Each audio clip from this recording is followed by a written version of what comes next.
This lecture will focus on the 4 models of human behavior. These models are extremely important so that you're able to explain what happens among your physicians, as well as predict and, more importantly, influence what they do in their roles as physicians caring for patients. So let's talk a little bit about some management theories in general. Now, I know some of you might be thinking to yourself, please, let's not talk about any theory, management or otherwise. But theories have some practicality. In fact, there's a famous social psychologist by the name of Kurt Lewin, and what he said is there's nothing so practical as a good theory. What did he mean by that? What he meant by that is when you have a theory, it helps explain why people do certain things and why they don't. So in your case, why certain physicians perform and exceed expectations and why some do not. What a theory also does is it helps you predict so that you can influence the performance of your physicians so they can attain a higher and higher level of performance. So to go back to what Kurt Lewin said, there's nothing so practical as a good theory, but we'll look at are models of human behavior. So what are the models that we'll look at? We'll begin with looking at needs theory. Then we'll move towards behaviorism, then the human relations theory, and then theory Y and beyond, which really boils down to expectations and feedback. Let's really begin with needs theory. So if you think about needs theory, it's those inherent characteristics that an individual brings to the workplace. What do I mean by inherent characteristics? Those are drivers that people have. Those are things that motivate people to action, motivate them to certain levels of engagement. And if you'll note on this particular slide, you can see some of the major thinkers that are involved in needs theory. And the most famous of them all is probably Maslow. Maslow came up with a hierarchy of needs, and I'm sure most of you are familiar with this. But let me talk about it from the perspective of what happens at work. And if you notice, what I've done is I have Maslow's hierarchy there, but probably more importantly, have put items that occur at work that are related to that. So think about physiological needs. So for your physiological needs, your paycheck, your benefits, they trigger your physiological needs.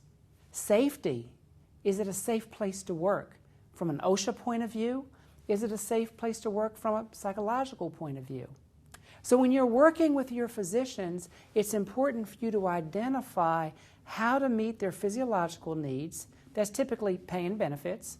How to meet their safety needs, making sure their license is safe, making sure they're psychologically safe, as well as making sure that they're safe in terms of malpractice concerns. And then when you move up to social, not all physicians are necessarily interested in having their social needs met at work. You'll find for some individuals, they come to work and they want to interact and they want to tell stories and they want to go to lunch, they want to go to dinner. Whereas for others, all they want to do is, I come to work, all I want to do is work. I don't want to hear anything about your weekend. I'm not inviting you over to my house. I don't want to go over your house. So they don't have high social needs whatsoever. So the physiological and safety needs hold true for 99% of all physicians. Social needs are optional. Now let's move up to self-esteem needs.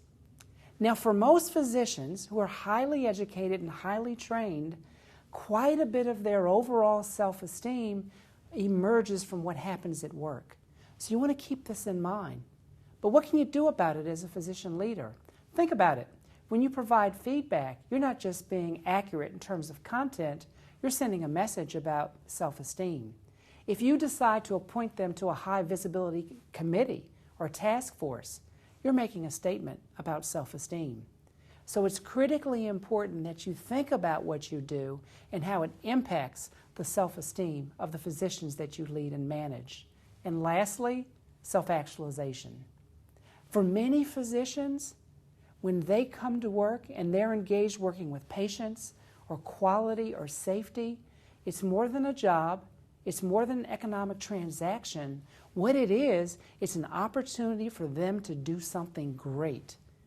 And that, if you know it, you really want to leverage that. Because if you get a physician that wants to do something that is great, leave a legacy, that's a wonderful place for you to be as a physician leader.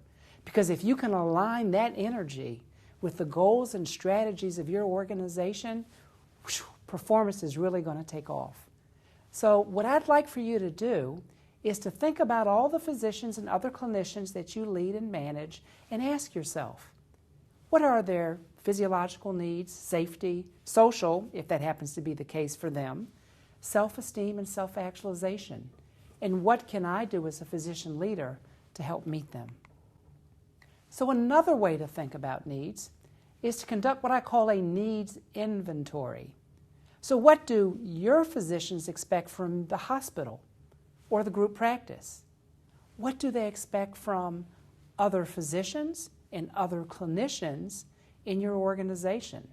This is ever more important when we look at team-based care. And lastly, and probably most importantly, what do they expect of you as the physician leader?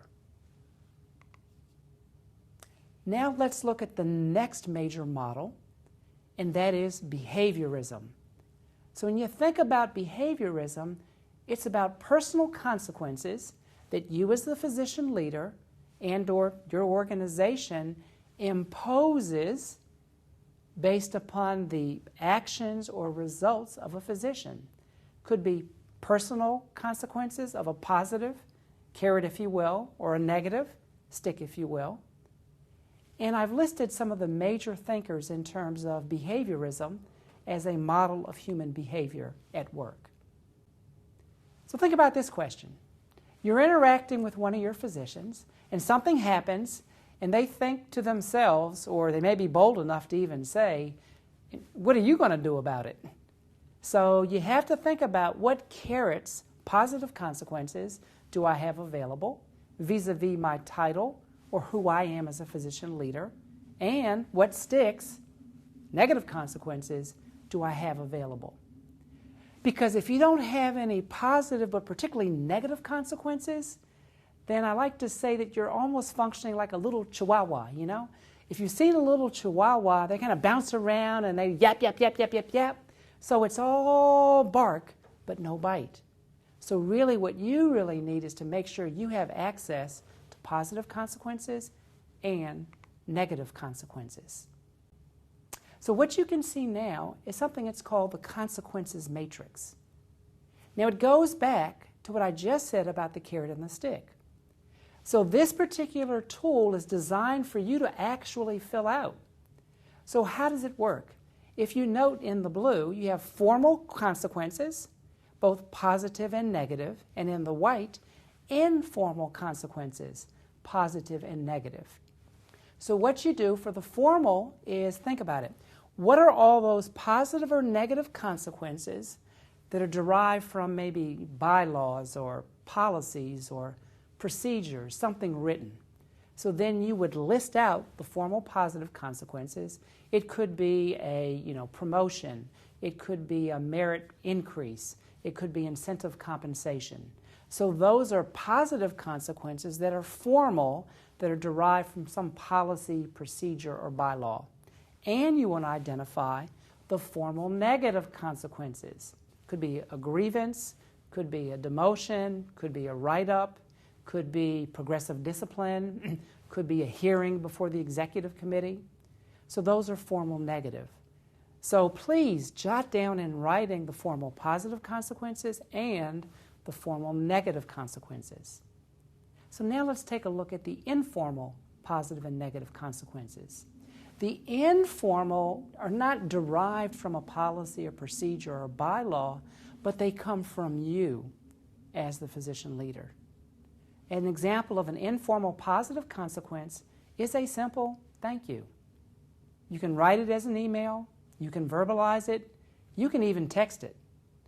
An example of an informal negative consequence is to show surprise, to express disappointment, to maybe even ask some probing questions. So please make sure that you take the time to fill out this consequences matrix, because this is an extremely important tool for you to influence physician behavior. So let's share an example. So this is actually a consequences matrix that was filled out by a physician in an organization. And let's imagine this. You're hired as a consultant, and based upon your analysis of this consequences matrix, you think, well, something's not quite right here. So the question is, since you're being hired as the consultant, is what would be your recommendation for change given this consequences matrix? So if I'm kind of playing the consultant along with you, I may take a look at it and say, okay, let's look here. Seemingly we have an equal number of informal and formal, so that's probably neither good nor bad, but it's definitely the case that we have more formal negative and more informal negative, and not that many positive. That can be quite problematic because it can really create a punitive work environment. It also creates a place where physicians that perform well do not view themselves as being aptly rewarded. So the recommendation based upon this analysis would be to balance it out. Now, in balancing it out, then you really want to make sure you increase both the formal positive consequences and the informal positive consequences. And ideally, you really want more positive consequences than negative consequences. Now we're going to look at another model of human behavior, human relations. Human relations fundamentally deals with how physicians interact in a dyad, too, how they interact within a group, a team, or just in general the social environment. What's listed there are some major thinkers in this area. So let's take a look at this. So if you look at this photograph, would you say it's a team or maybe just an assembly of persons or a group? So that may be a difficult question to really answer because all you have is this photograph. But let's first define the 4 characteristics of a team, or how a team is different from a group. The first defining attribute of a team is that there's a superordinate or a transcendent or a common goal. First defining characteristic of a team. Second defining characteristic is that the nature of the work is truly interdependent. Truly interdependent. The third defining characteristic of a team is that they're clearly defined roles, and those roles may change. The fourth defining characteristic of a team is that there's mutual accountability. So if we were to take those defining characteristics of a team and apply them to this photo, what might we learn? First, is there a superordinate goal or a common goal? Probably so, something involved as it relates to that surgical case. Second, is the nature of the work interdependent? I'd probably say yes, because you can look at how they're dressed differently, representing different occupations with different skill sets requiring interdependent work. Third, are they clearly defined roles? Seems to be, again, based upon the way that they're dressed and representing different occupations. And fourth, is there mutual accountability? Now that's really hard to assess, but you really want to make sure that when you have a team that it meets those 4 distinguishing criteria from a group. I love this quote. Getting good players is one thing. The harder part is getting them to play together. One of the ways that you can increase individuals to play together in a way that's more harmonious as well as more productive is first and foremost have what I call a team charter. And what a team charter does is it brings in at least 2 of those defining characteristics of a team. A common, shared, transcendent goal with clearly defined roles. If you find that if you do that, you'll increase the probability that individuals are not only collectively coming together as a team, but performing well as a team. The next model that we'll look at, and it's the final model, is theory Y and beyond. And it boils down basically to setting specific expectations, expectations around expected behavior, and expectations around results or outcomes. Not only do you provide these expectations and you define these expectations, but you provide feedback. And you provide feedback in a way that is motivating, provide feedback in a way that's corrective, and also provide feedback in a way that is rewarding. And listing there are some of the major thinkers. So to really make sure that you can understand some of the concepts that we've talked about in this lecture, as well as a review of the 4 models, let's do a self-check. Self-check number 1. One of your physicians that you lead says to another physician in your organization, "My physician leader just ignored my request to change the schedule, even after knowing we just adopted my daughter." So think about this statement by that other physician. Is this statement revolving around needs theory, behaviorism, human relations, or theory Y and beyond? Needs theory. Why needs theory? Think about it. There's a life transition. This physician just adopted a daughter, which means there are going to be new needs, maybe new parental needs, maybe new marital needs. So as a physician leader, you have to be very sensitive to the developmental changes, the chronological changes, the financial changes, or any other changes among your physicians. Because when there's a significant change, then needs will change. And if needs change, you have to be responsive to those needs. That does not mean that as a physician leader, you have to meet all needs, but clearly, I would say you need to know if they're changing needs and then make a decision as to whether you flex to those needs or not. Let's look at self-check number 2, which is really framed in terms of true or false. So for each of these 3, I want you to say true or false, and I'll let you know which one it is. Let's begin with number 1. You should first use a negative consequence, and if that fails, then use a positive consequence. True or false? False. Because if you begin with the negative and that doesn't work, then it's going to be highly improbable that positive is going to work. So you want to begin with the positive, and if that doesn't work, then you can move to the negative. Let's look at number 2. All physicians will respond the same to all consequences. True or false? False. Think about it. When we talked about the model of needs, all physicians have different needs. All physicians will respond differently to formal and informal consequences, whether they're positive or negative. So when you really think about it, you have to individualize your managerial interventions for the physicians that you work with. So all physicians will not respond the same to all consequences. False. Let's look at the third one. Many physicians respond well to peer pressure, especially as it relates to seeing how they perform relative to their peers. True or false? True. It's been my experience and the experience of other physician leaders that this is a powerful tool. That if you just simply share how one particular physician is performing against his or her peers, just sharing that data alone can be motivating. And it can prompt that physician to say, well, how come I'm here and the high-performing physicians are there? What do I have to do? So it will engage many physicians.